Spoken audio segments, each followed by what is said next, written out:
Estimados estudiantes, ya estamos finalizando nuestra asignatura y hemos llegado a nuestro tercer módulo conocido como soteriología.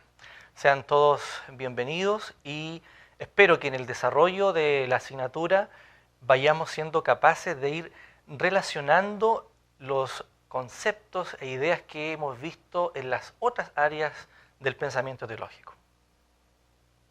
Damos inicio entonces a nuestro tercer módulo, que tiene por nombre Soteriología, donde hablaremos de los fundamentos, controversias, perspectivas y aplicación de la obra salvífica, la obra redentora, por parte del ser divino al ser humano.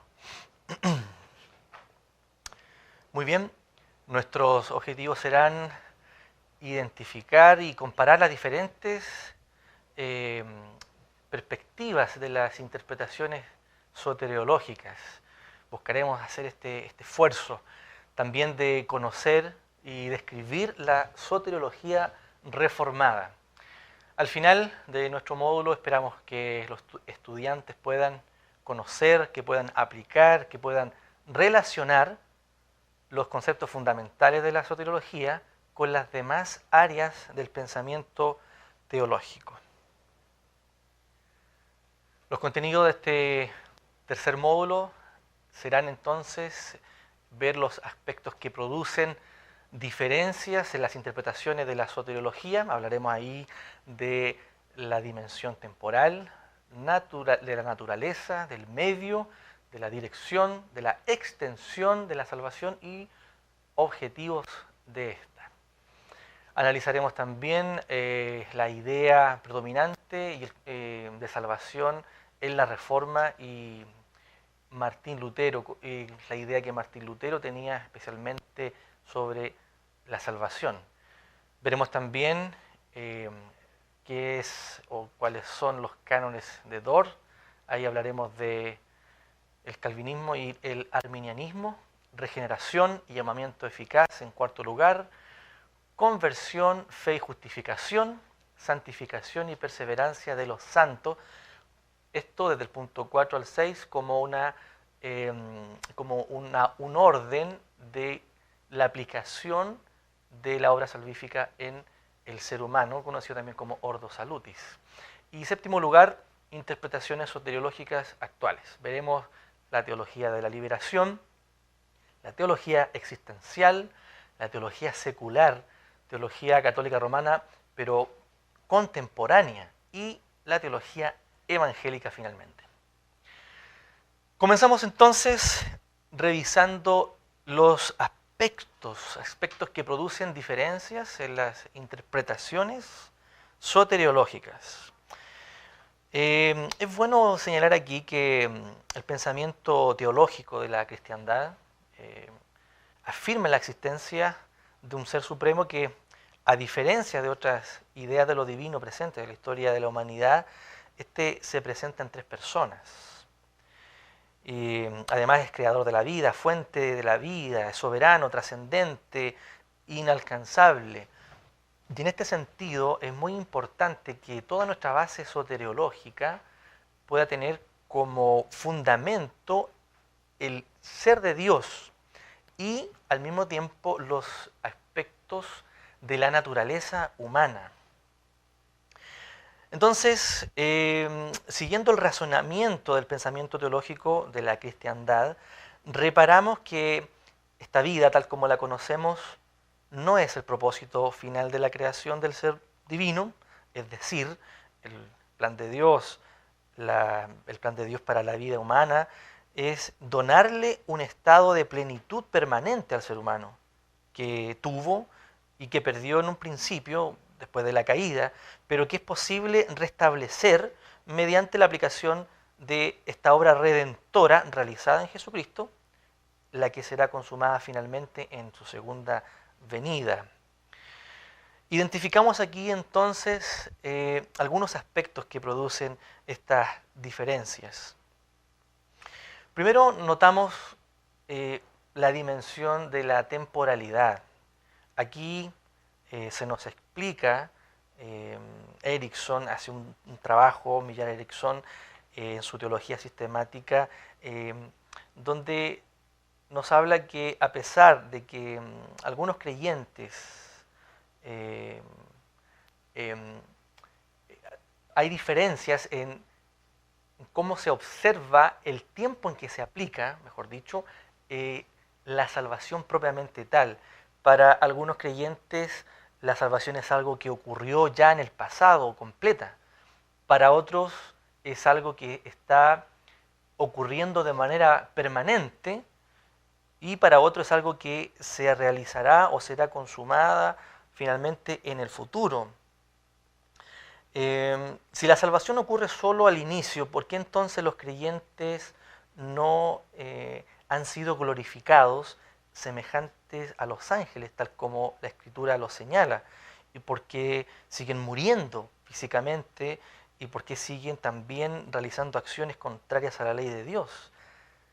Podríamos pensar también que si el proceso es algo continuo en el tiempo, entonces los creyentes que deben ser permanentemente regenerados o justificados, ¿por qué deben ser justificados? ¿O la justificación ocurrió en qué momento finalmente? ¿En el pasado o sigue siendo algo permanente? Si el evento es un evento que ocurrirá entonces al final en la venida de Cristo, mientras no se consume este proceso, ¿es posible entonces perder el camino, perder la salvación? Se constituye, por lo tanto, en la percepción del tiempo como un elemento importante para identificar en cómo opera la obra salvífica en la vida del ser humano. En segundo lugar, vemos la naturaleza de la salvación. Esta tiene que ver con la verticalidad y la horizontalidad en la comprensión de la salvación. La postura evangélica tradicionalmente ha sido vertical, aunque no únicamente. Es decir, el ser humano necesita justificación para restablecer un vínculo roto entre el ser divino y Dios. Mientras tanto, también existen otras ideas que buscan comprender la salvación desde una perspectiva horizontal, es decir, el énfasis está puesto en buscar cómo esta vida es posible convivir mejor unos con otros, una idea mucho más horizontal entre el ser humano con el ser humano, más allá del ser humano con Dios. También otro aspecto que produce diferencia en la forma de entender la aplicación de la obra salvífica en el ser humano tiene que ver con los medios. Los medios para la obtención de la salvación difieren en varias comunidades de creyentes a nivel mundial.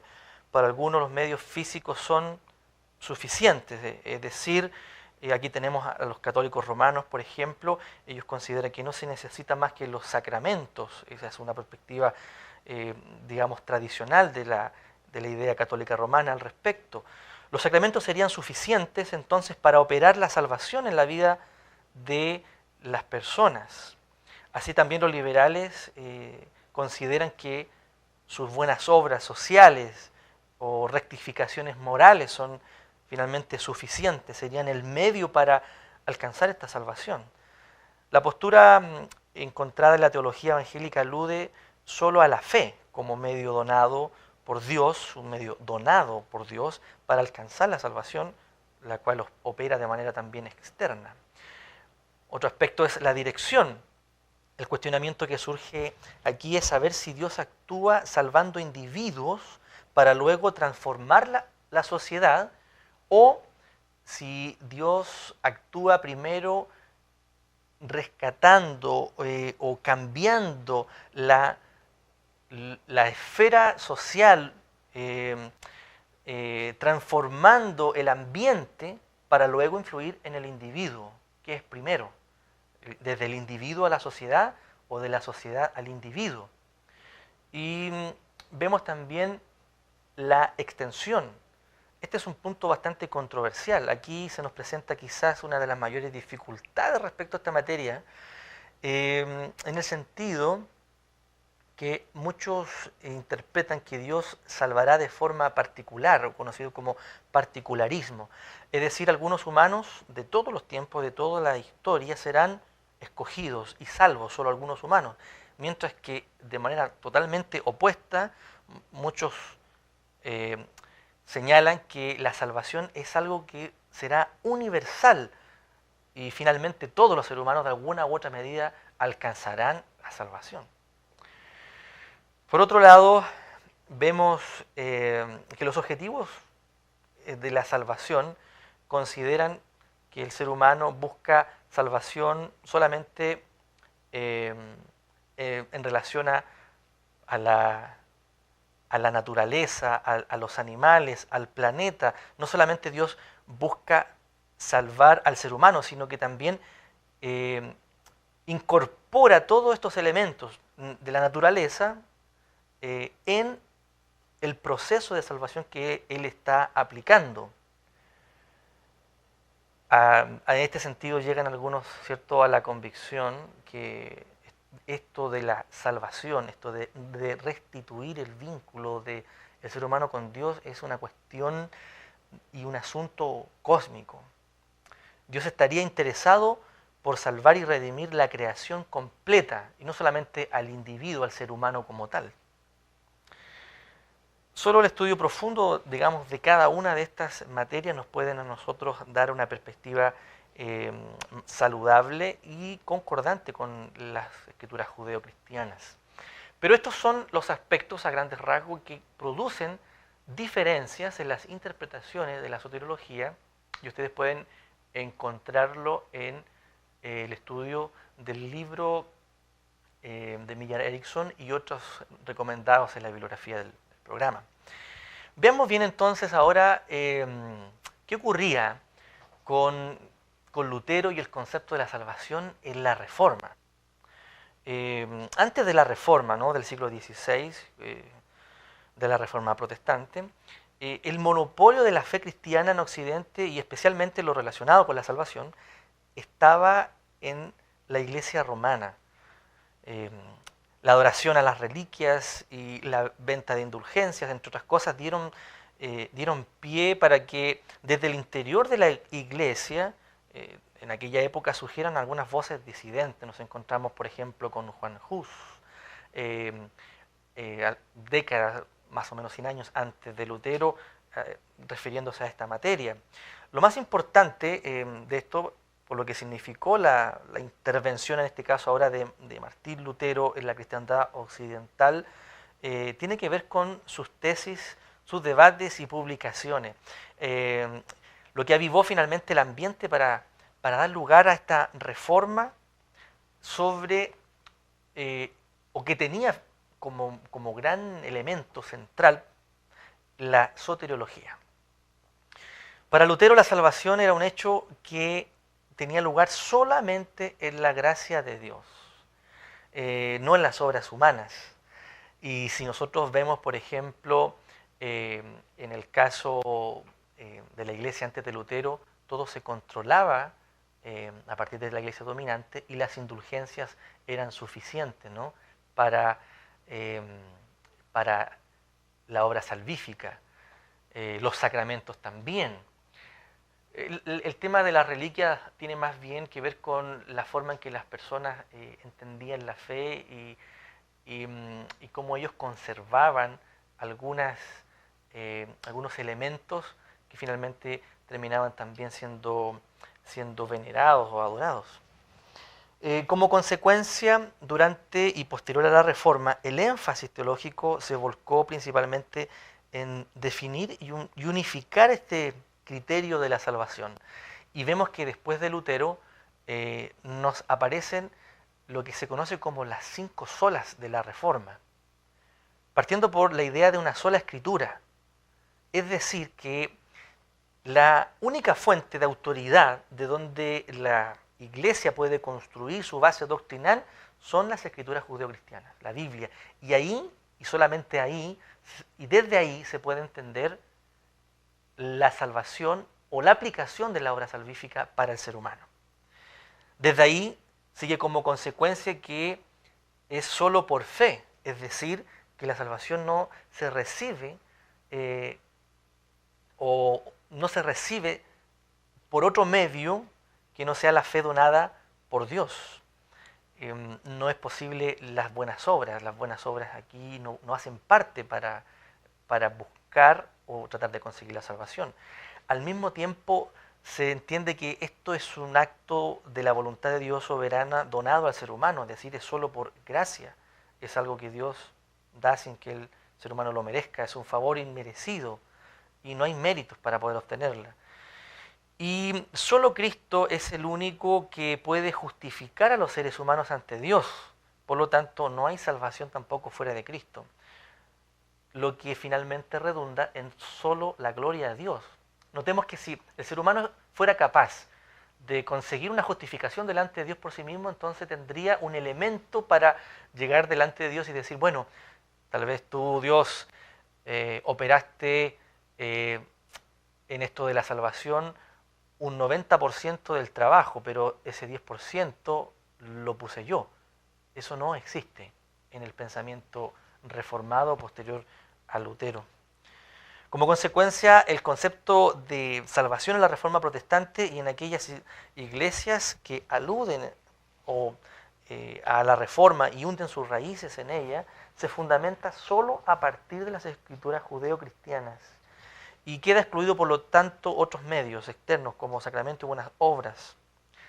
La tradición de la Iglesia construía a partir de encíclicas y concilios estas ideas, y muchas de ellas diferían de la autoridad de la Biblia.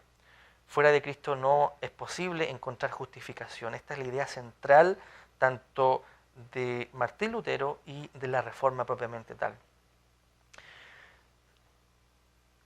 Ahora bien, estas ideas que luego fueron desarrolladas en profundidad también y con más detalle por Juan Calvino, especialmente en su obra La institución de la religión cristiana, encontramos que no necesariamente continuaron de la misma forma en que se establecieron. Vemos que en Holanda hubo una situación bien compleja, ya que las autoridades holandesas estaban adheriendo a la confesión reformada de Heidelberg. Y ¿qué ocurre? ¿Qué ocurre con esta idea? Jacobo Arminio, un profesor de la Universidad de Leiden,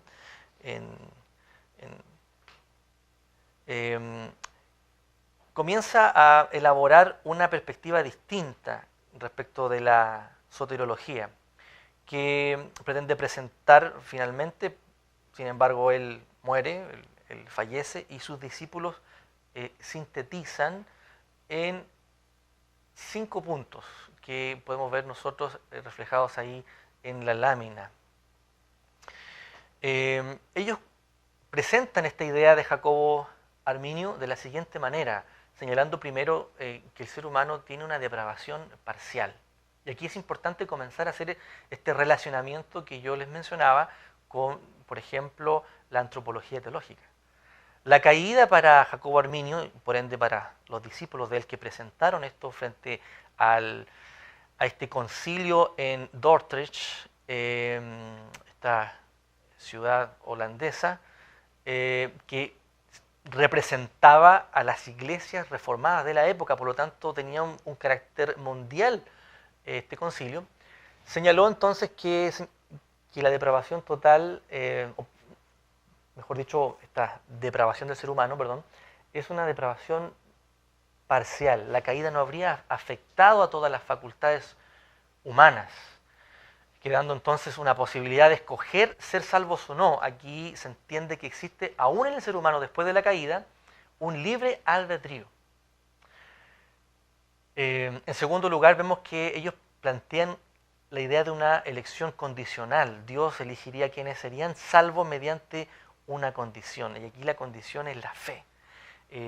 Es una fe que no procede como don de Dios, sino que es una fe que el ser humano puede ejercer libremente para aceptar o no este don de la salvación que Dios pretende darle al ser humano. Además, también la expiación es una expiación que es ilimitada, es entendida como ilimitada. La muerte de Jesucristo en la cruz había sido efectuada para que todos los seres humanos se salvaran. Entonces, aquí es interesante también ver la cristología y la teontología, puesto que Dios estaría queriendo salvar personas, sin embargo, no todas las personas acudirían a este llamado. Dios visto de una forma muy extraña en el sentido de la soberanía. Dios no es soberano para salvar a una persona, sino que la persona decide por su libre albedrío si quiere o no quiere ser salvo. Y por lo tanto, esto trae como consecuencia que la gracia de Dios, este regalo de la salvación, este don de Dios que quiere otorgar al ser humano, puede ser entonces resistido. El ser humano puede resistir el Espíritu de Dios, este don de la salvación, dependiendo finalmente de si éste quiere o no salvarse. Y por lo tanto también el creyente puede perder la salvación si éste la ha adquirido, pero como depende de él, puede perderla también. Contrario a esta visión, nosotros encontramos entonces la visión calvinista. Calvino no estaba presente, él ya había fallecido alrededor de 100 años cuando se realiza este concilio de Dort. Sin embargo, a partir de sus doctrinas y a partir de lo que él publicó, se pudieron concluir en 5 puntos sus ideas para contrarrestar estos puntos arminianos. No es que los 5 puntos calvinistas, como normalmente se conocen, hayan surgido de Calvino mientras él estuvo vivo, no, sino que se elaboraron para contradecir los puntos de Arminio. ¿Y qué se decía al respecto? Bueno, que la depravación humana era total, que la caída finalmente en Edén habría afectado todas las facultades humanas, incluyendo la capacidad volitiva, el conocimiento, y por lo tanto el libre albedrío. Y el ser humano había quedado preso de una voluntad que no lo conducía directamente a Dios. Este ser humano no puede buscar a Dios por sí mismo y por lo tanto no puede escogerlo. Dios tendría que ir al ser humano.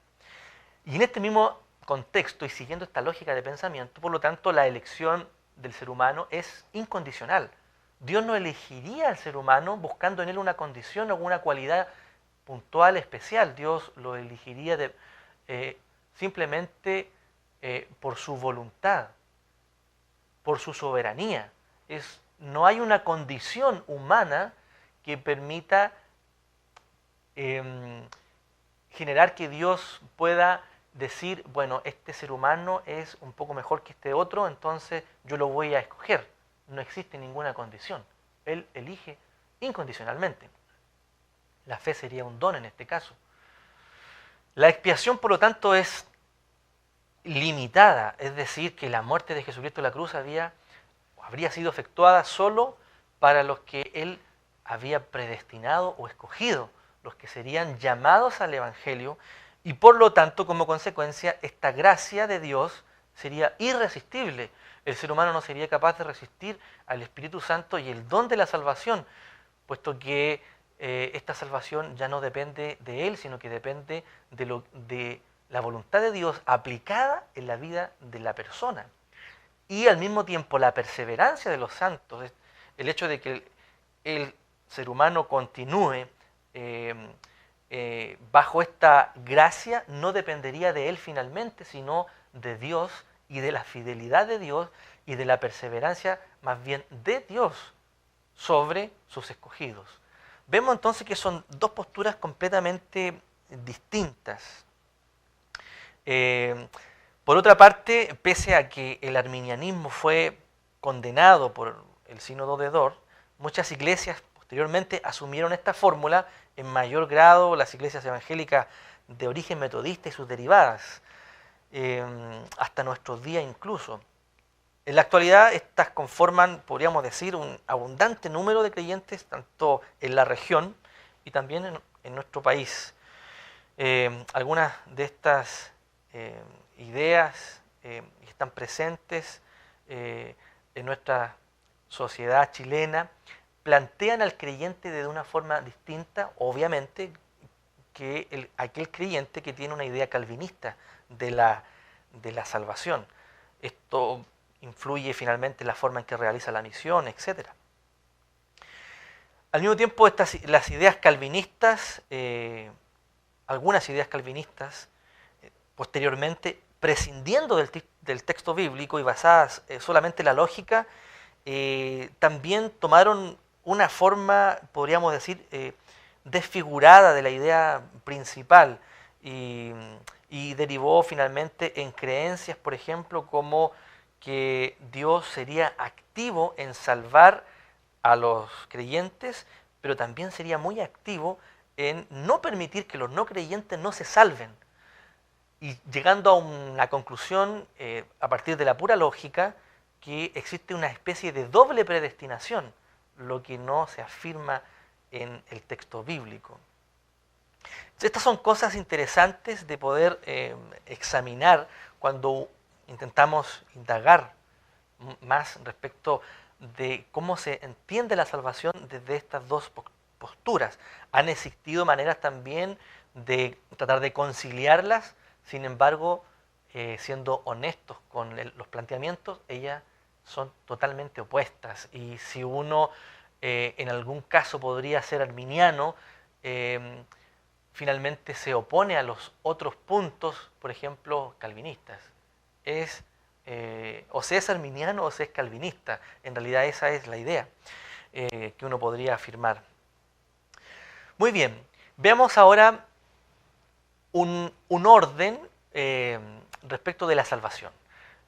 Un orden podríamos tratar de definirlo, no sé si lógico, ¿no? ¿Por qué? Porque esto de tratar de ordenar cómo opera la salvación en la vida del ser humano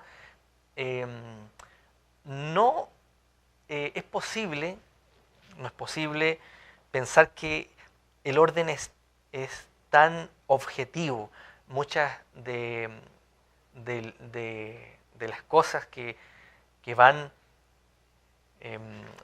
produciéndose en la vida del creyente, de estas operaciones de Dios en la vida del creyente, pueden ser prácticamente simultáneas y es difícil determinar cuál es primero.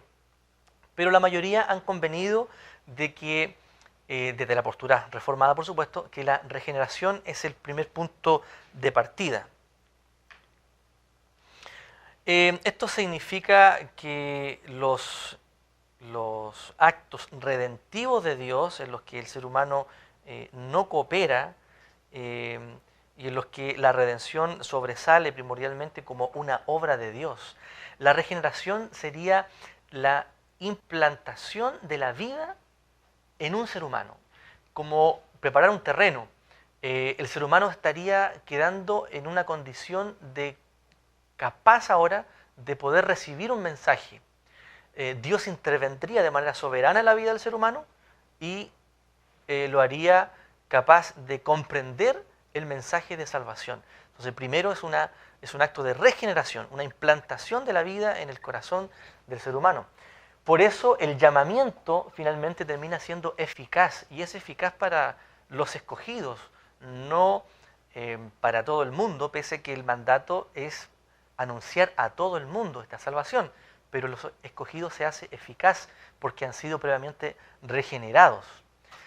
Esto provee conversión en la vida del creyente, entendida como un cambio de mentalidad. En el griego es la palabra metanoia. La mente cambia, la dirección del ser humano cambia.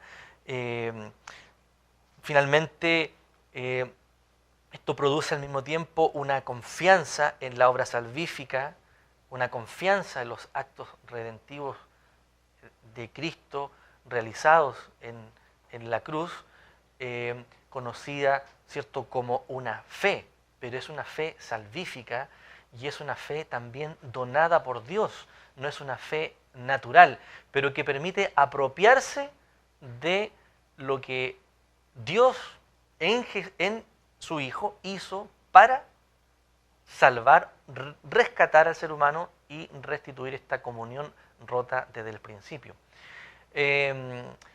Posteriormente se comprende que existe una justificación a partir de esta fe, una justificación solamente que opera en la persona de Jesús. El ser humano no podría justificarse por sí mismo y con ninguna de sus obras o acciones.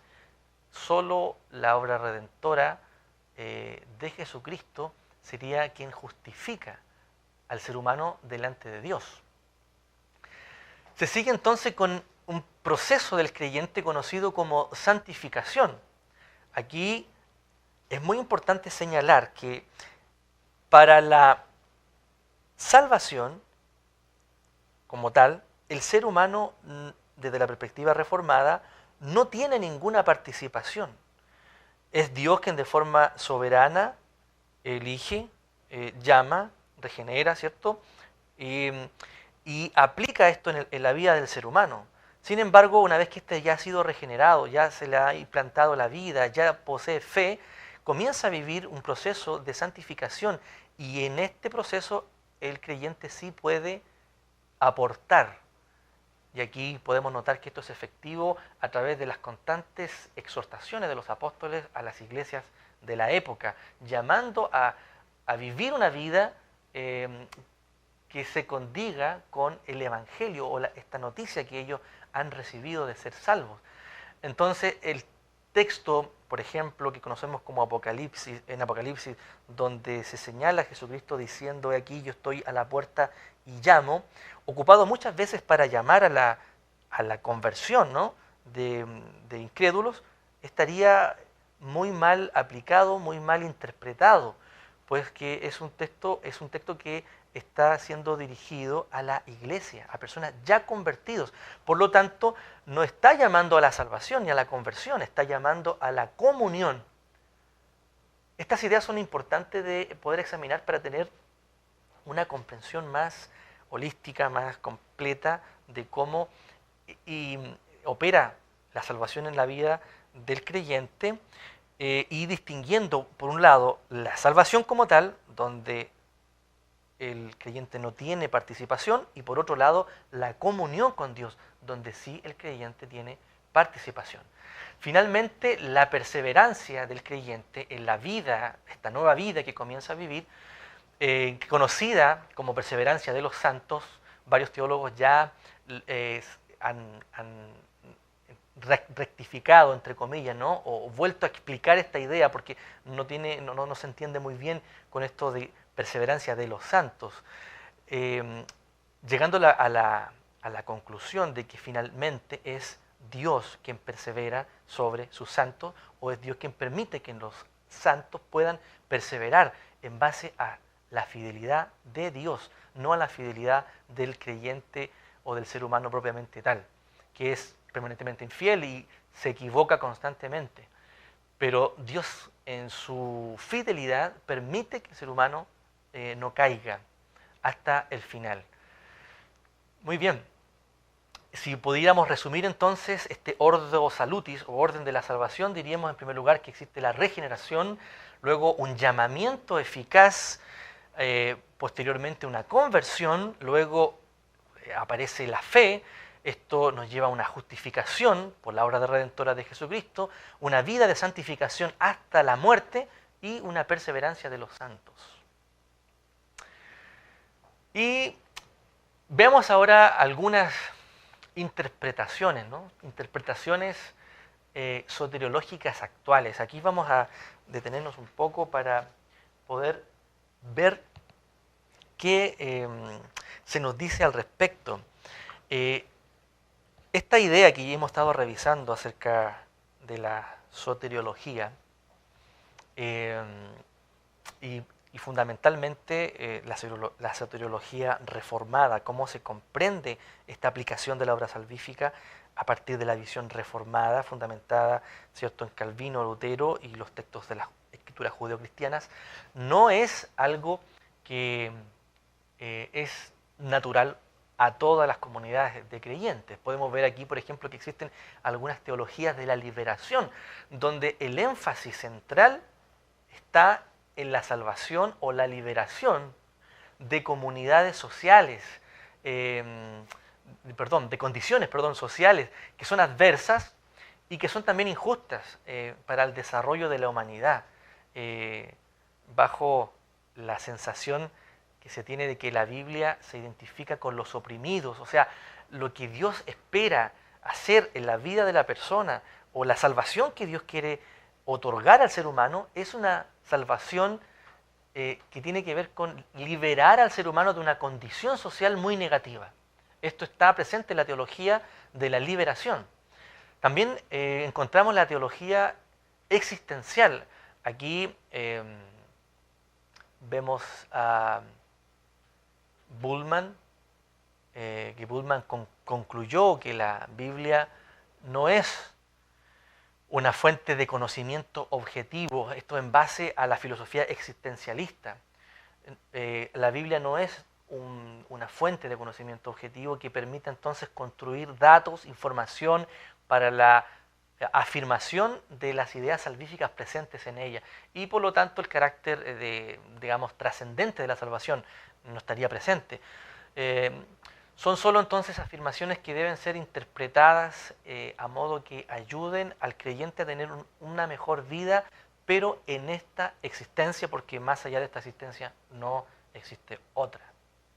Eso está presente en la teología existencial.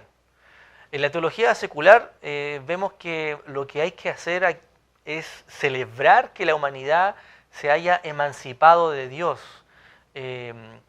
como un don mismo de Dios.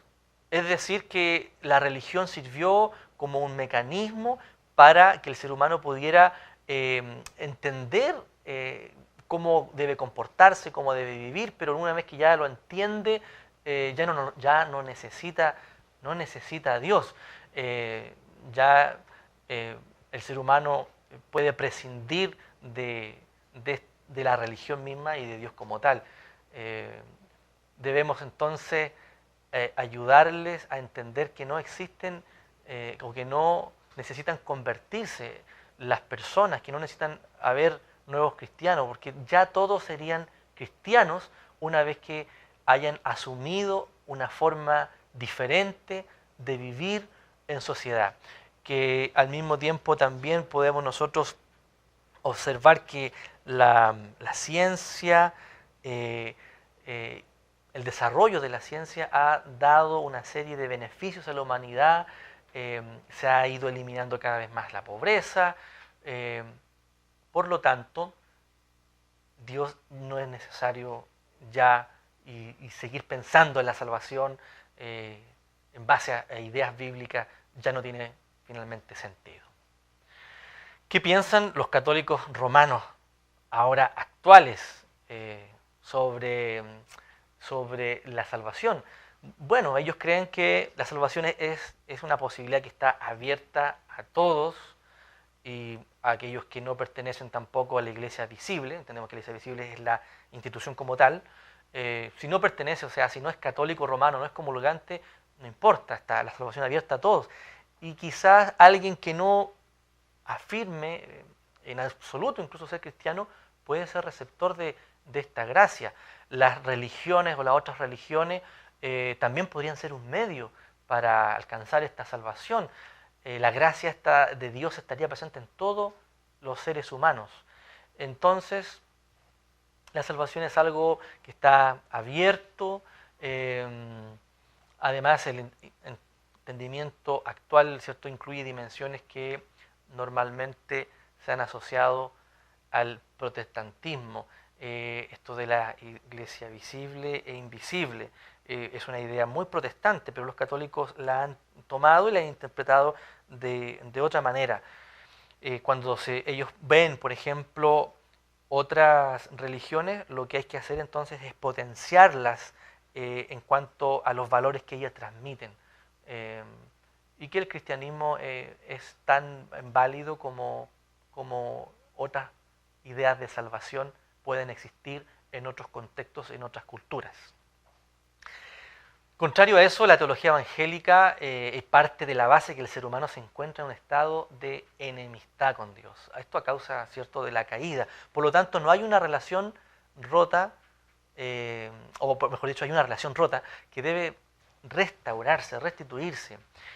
El restablecimiento de esta relación tiene que ver con un aspecto individual, en que se entiende que el individuo recibe como un don del ser divino la unión con Dios mediante la obra expiatoria de Cristo, pero que a su vez este individuo conforma para Dios un grupo de personas llamadas a ser salvos y llamadas a la santificación, que es la iglesia visible.